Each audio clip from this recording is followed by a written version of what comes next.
जम्मू कश्मीर में हुए हमले को लेकर जिस तरह से हमला हुआ, वहाँ पर 27 लोगों की मौत हुई आतंकवाद के हमले के द्वारा। वहीं अगर देखा जाए तो जयपुर में आपको आतंकवाद के खिलाफ रोष देखने को मिल रहा है। कहीं न कहीं पाकिस्तान से आए हुए पाक विस्थापित, वहीं संगठन निकेतन संस्थान है, उनमें कुछ पदाधिकारी हैं, कुछ लोग हैं, इनसे जानना चाहें किस तरह के ये हालात हो गए हैं, क्या सरकार को करना चाहिए। कहीं के हमारे साथ निमकेत के अध्यक्ष जय आहूजा जी हैं, इनसे जानकारी लेंगे किस तरह का ये हालात है, क्या होना चाहिए। नमस्कार, मेरा नाम जय आहूजा है और मैं निमित्तकम संस्था का सह संस्थापक हूँ। ये जो घटना हुई है अभी पहलगाम में, बहुत ही वबीस घटना है और भारत सरकार ने जो त्वरित कदम उठाए हैं, हम इसकी बहुत प्रशंसा करते हैं। लेकिन इन कदमों के साथ में कुछ नई समस्याएं खड़ी हो गई हैं, जिसके लिए हम भारत सरकार से आग्रह करेंगे कि उन समस्याओं का समाधान तुरंत करें। ये हमारा आग्रह इसलिए भी है क्योंकि आज तक पाकिस्तान से आए हुए अल्पसंख्यक, चाहे वो हिंदू हों, सिख हों, ईसाई हों, बौद्ध हों, जैन हों, उनको किसी ने नहीं संभाला, उनको इसी सरकार ने संभाला है। तो दो कैटेगरी के लोग बहुत ज़्यादा परेशान हैं, इसको लेके बहुत ज़्यादा विचलित हैं।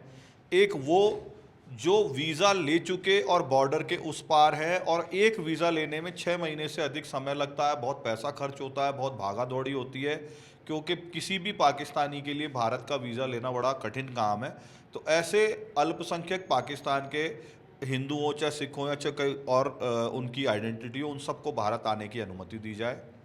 नेहरू लियाकत पैक्ट भी ये कहता है कि पाकिस्तान से आने वाले अल्पसंख्यकों को भारत सरकार शरण देगी और उनकी जल्दी नागरिकता और उनके पुनर्वास का प्रबंध करेगी। एक बात। दूसरी बात, ऐसे बहुत सारे परिवार हैं जिनके परिजन अभी भी पाकिस्तान में हैं, वो भारत में रह रहे हैं, उनको लॉन्ग टर्म वीज़ा ग्रांट हो चुका, उनके बच्चे यहाँ पढ़ रहे हैं, उनका पूरा काम धंधा यहाँ है। वो गृह मंत्रालय की ऑफिशियल परमिशन लेके 90 दिन के नोरी वीज़ा पे पाकिस्तान अपने शादी ब्याह जीवन मरण की व्यवस्थाएं संभालने रिश्तेदारी में गए हैं। ऐसे लोगों को भी बॉर्डर पे एंट्री नहीं दी जा रही है।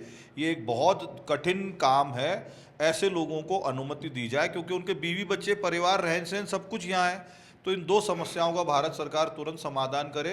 तीसरा, एक अफवाह चल रही है कि भारत में जो पाकिस्तानी रह रहे हैं उनको जाने के ऑर्डर दिए, लेकिन एक भी हिंदू वापस नहीं जाएगा। सभी के सीआईडी में रजिस्ट्रेशन हो रहे हैं।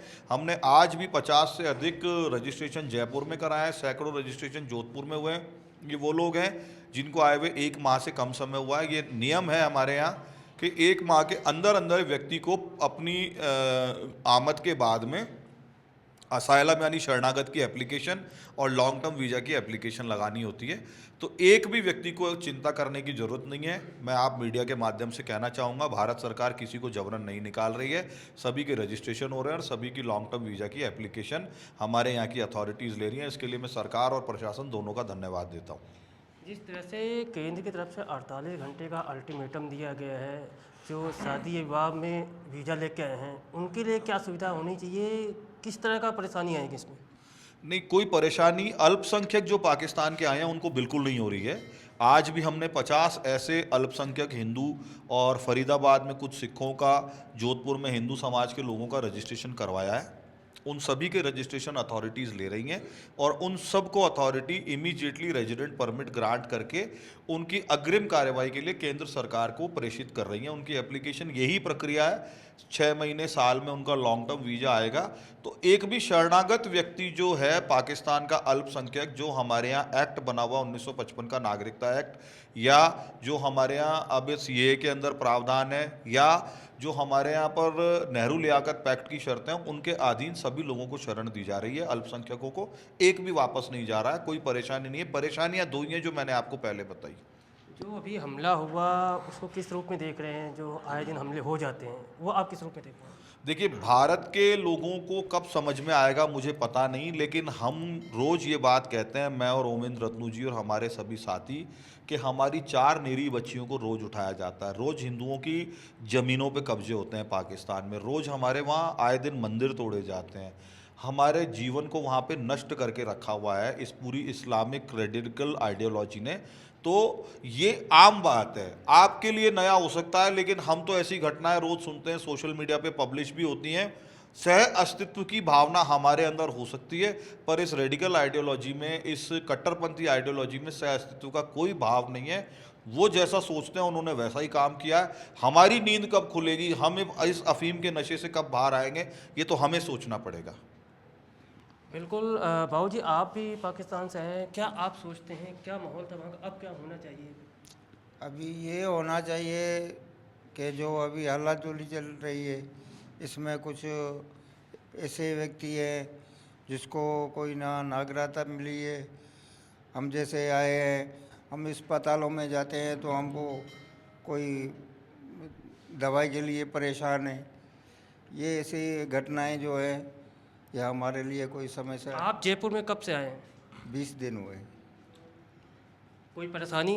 नहीं, इधर तो कोई परेशानी नहीं। आप क्या कहना चाहेंगे नागरिकता को लेकर, जिस तरह से माहौल पैदा हो रहा है दोनों देशों के बीच? मेरा नाम गुरदास मेघवाल है, निमित्तकम संस्था का कोऑर्डिनेटर हूँ। मुझे 12-13 साल हो गए हैं, नागरिकता हो गई है। पूरे जो पाक विस्थापित हैं उनके लिए काम करते हैं, नागरिकता का प्रोसेस वगैरह कराते हैं। बहुत बढ़िया काम चल रहा था, नागरिकता वगैरह सबकी हमने कराई है। LTV प्रोसेस भी हमने कराए हैं, और जो नए लोग आते हैं उनकी फ़ाइलों का भी प्रोसेस करा रहे हैं। लेकिन ये जो घटना भी घटी है, उससे पूरे देश में इस चीज़ का एक आक्रोश है कि जो हिंदुओं पर ये अटैक हुआ है, उसमें पूरे जो हिंदू हैं वो पूरे दुख में है। इसमें जो ये घटना घटी है बहुत गलत घटी है, ऐसा नहीं होना चाहिए था। लेकिन जो अभी सरकार ने, भारत सरकार ने जो स्टेप उठाए हैं बहुत अच्छे उठाए हैं पाकिस्तान को सबक सिखाने के लिए। लेकिन इसमें कुछ ऐसे भी हैं, जैसे वीज़े जो लगे हुए हैं, जो पाक विस्थापित जो पाकिस्तान में रह रहे हैं, जो वह यहाँ पे आने चाहते हैं, वीज़े लगे हुए हैं, अब वो नहीं आ सकते। और जो यहाँ से नूरी वीज़े पे गए थे और आधी फैमिली यहाँ पे है, 2 आदमी गए हैं, तो वो भी अभी बॉर्डर पे बैठे हैं, तो उनको आने नहीं दिया जा रहा। तो इसमें थोड़ा विचार करें, तो इसमें थोड़ी नरमी करें। हम ये कहना चाहेंगे, जो आना चाहते हैं, जिनके वीज़े लगे हुए हैं, तो उनको आने की थोड़ी मोहलत दी जाए, थोड़ा टाइम समय दिया जाए। और जो नूरी वीज़े पे गए हैं, रिटर्न वीज़े पे गए हैं, उनको भी आने दिया जाए। हमारी सरकार से ये सिर्फ निवेदन है हमारा। पाकिस्तान की सरकार में और भारत की सरकार में आप इतने सालों से आए हैं, ऐसा क्या बदलाव आपने वहाँ से यहाँ आने के बाद देखा है? देखो, पाकिस्तान की सरकार जो है वहाँ की सरकार तो हमें परेशान नहीं करती। वहाँ के जो कट्टरपंथी होते हैं, वहाँ से उनकी वजह से हमें परेशानी होती थी। लेकिन यहाँ आने के बाद यहाँ पे हमारे को कोई दिक्कत नहीं हुई। यहाँ पे हम ठीक रह रहे हैं, हमें यहाँ पे कोई परेशानी नहीं है हमारे यहाँ पे जयपुर। कोई आपकी ज़िंदगी कोई ऐसी घटना वहाँ पर जो देखने और मंजर खोल गया हो देखकर? वहाँ पर देखो, सिंध में और हमारे आसपास में ऐसे कई वाक़ये हुए हैं, हमने सुने हैं। कई लड़कियों को उठाया गया है, ज़बरदस्ती मुसलमान किया गया है, ठीक है। लेकिन हमारे साथ ऐसा कुछ नहीं हुआ है। बिल्कुल। और लोगों से जानना चाहेंगे मैं और ऐड करना चाहूँ कि आप क्या कहना चाहें इस सब घटनाक्रम को देखते हुए? जो घटनाक्रम औलबागा में हुई है, इनके लिए जो सरकार को कड़े से कड़े जवाब उनको देना चाहिए।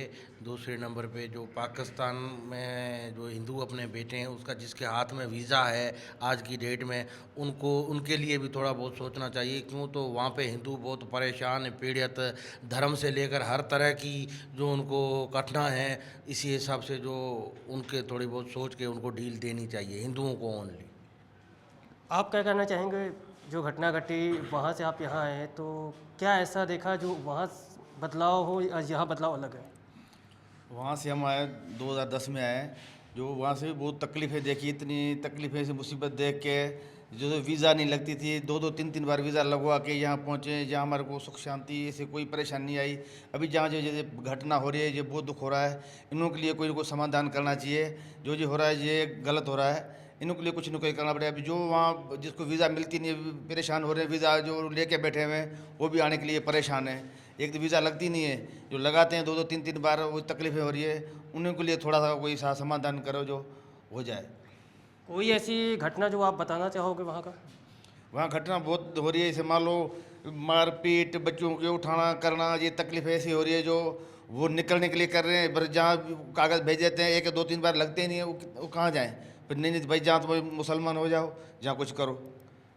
बिल्कुल, हम जय विजय से वापस आएंगे। एक केंद्र सरकार की तरफ से जो 4 कानून लगाने की बात की जा रही है जल समझौते के लोग के, इसको लेके कितना दबाव बन सकता है? क्या सर्जिकल स्ट्राइक हो गए, जिस तरह से बॉर्डर बंद कर दिया गया, सब बंद करते, उसके बारे में आपके क्या विचार हैं? देखिए जो जल समझौता सस्पेंड किया है, ये बहुत ही ऐतिहासिक कदम है। जल समझौते में क्या हुआ है कि पानी लाइफलाइन होता है। अगर पानी जाना बंद हो जाएगा तो त्राहिमाम मच जाएगा, आतंकवाद भूल के, और अपने आप घुटनों पे आ जाएगा पूरा देश। बाकी पागलों का देश है, आर्मी उसको कंट्रोल करती है, वहाँ डेमोक्रेटिक सरकार की 2 पैसे की भी वैल्यू नहीं है। ये हम कई बार देख चुके। बस मैं एक आग्रह सरकार से और करना चाहूँगा कि थोड़ी थोड़ी संख्या में जैसे आप वीज़ा देते आए पाकिस्तान के अल्पसंख्यकों को, हम तो चाहते हैं आप बॉर्डर खोल दो, सबको यहाँ बुला लो। क्योंकि 2013 में जब माननीय मोदी जी प्रधानमंत्री के कैंडिडेट बनने से पहले कैंपेन कमेटी के हेड बने थे, तो उन्होंने 2013 के अपने पहले इंटरव्यू में कहा था दीपक चौरसिया जी के पूछने पर कि अगर हिंदू भारत में नहीं आएगा तो कहाँ जाएगा। और बांग्लादेश के हिंदू का और पाकिस्तान के हिंदू का भारत पे पहला अधिकार है, और अन्य अल्पसंख्यकों के लिए भी उन्होंने यही मंशा प्रकट की थी। तो हम ये कहना चाहेंगे कि सतत वीज़ा पहले की तरह मिलता रहे, हमारी बच्चियों को वहाँ मरने मत दीजिए, हमारी बच्चियों का फोर्स कन्वर्जन मत होने दीजिए, हमारे बच्चे बच्चियों को वहाँ से निकल के उनको एक ऐसे अपराध की सज़ा मिल रही है जो अपराध उन्होंने किया ही नहीं। अब कोई पाकिस्तान में हिंदू बन के पैदा हो गया, बेचारे की उम्र 40 साल है, 30 साल है, उसकी क्या गलती है? वो थोड़ी पैदा हुआ था पार्टीशन के टाइम, उसकी इच्छा थोड़ी थी पाकिस्तान में पैदा होना।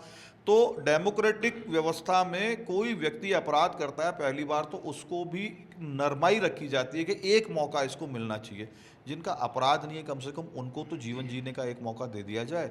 तो सरकार पाकिस्तान के विरुद्ध जो करना है करे, पूरा देश सरकार के साथ है, और जो ये पाकिस्तानी हिंदू यहाँ आ गए हैं ये भी हमारी सरकार के साथ हैं। लेकिन इनके परिवारों के ऊपर सरकार ने एक छांव रखी थी सीए ला करके, इनको दुनिया भर की सहूलियतें दे के सरकार ने इनको अपना एक एक छांव दी थी। उस छांव को सरकार न हटाए, उस पुण्याई को समाप्त ना होने दें, और नए लोग जो आना चाहते हैं उनको भी भारत आने का अवसर मिले। जिस तरह से रिश्ते ख़राब हो रहे हैं, आतंकवाद से बम फेंके जा रहे हैं, लोग बाग ख़त्म हो रहे हैं, कहीं न कहीं बॉर्डर को बंद कर दिया गया, और पाकिस्तान के अंदर जो हमारी वहाँ पे व्यवस्थाएं थी, जो वहाँ से सेना हटा लिया गया, यहाँ से भी साफ संदेश दे दिया कि आप जो भी पाकिस्तानी आए यहाँ जाने वाले बातें हैं। ये मेरा आखिरी सवाल है, तो क्या होना चाहिए आपकी तरफ से और व्यवस्थाएं को लेकर? देखिए, जब 2019 में कश्मीर से 370 हटाई गई तो हमारे यहाँ जो जोधपुर ट्रेन आती थी वो ट्रेन बंद कर दी गई। तो अब इन लोगों को 1500 किलोमीटर का चक्कर लगा के आना पड़ता है। आप इतने सारे लोगों को मरने के लिए उस नर्क के कुएं में नहीं छोड़ सकते। तो इन लोगों के प्रति सहृदयता रखते हुए पाकिस्तान का जो कबाड़ा करना है वो ढंग से किया जाए। और मैं भारत सरकार से आग्रह करूंगा कि ये सर्जिकल स्ट्राइक आतंकवादियों पे मत कीजिए। वहाँ हजारों लाखों मदरसे हैं, उनमें लाखों आतंकवादी पल रहे हैं, इससे कुछ नहीं होगा। इसका मास्टरमाइंड रावलपिंडी में बैठे हुए पाकिस्तान के आर्मी जनरल्स हैं। पाकिस्तान के आर्मी चीफ और आर्मी जनरल्स पे जब तक स्ट्राइक नहीं होगी, पाकिस्तानी पंजाब में जब तक पाकिस्तानी पंजाब के जो वो गुंडे हैं आर्मी के रूप में बैठे हैं, जब तक उनके गांव में उनकी लाशें नहीं पहुंचेंगी तब तक आतंकवाद भारत में बंद नहीं होगा। मैं सरकार से मांग करता हूं कि अब की बार जो भी स्ट्राइक हो पाकिस्तान के जनरलों पे हो, और इस पंजाबी आर्मी के जूते के नीचे, इन पंजाबी मुसलमानों के जूते के नीचे जो पूरा देश फंसा पड़ा है, उनको थोड़ी रिलीफ उनको भी मिलेगी। वहां पर भी सारे लोग खराब होंगे, मैं ये नहीं कहता, लेकिन सारे के सारे खेल का मास्टरमाइंड, ग्लोबल जिहाद का मास्टरमाइंड पाकिस्तानी जनरल है। उन जनरलों का इलाज जब तक नहीं होगा ये जिहाद का मूवमेंट कभी भी दुनिया में नॉर्मलाइज नहीं होगा।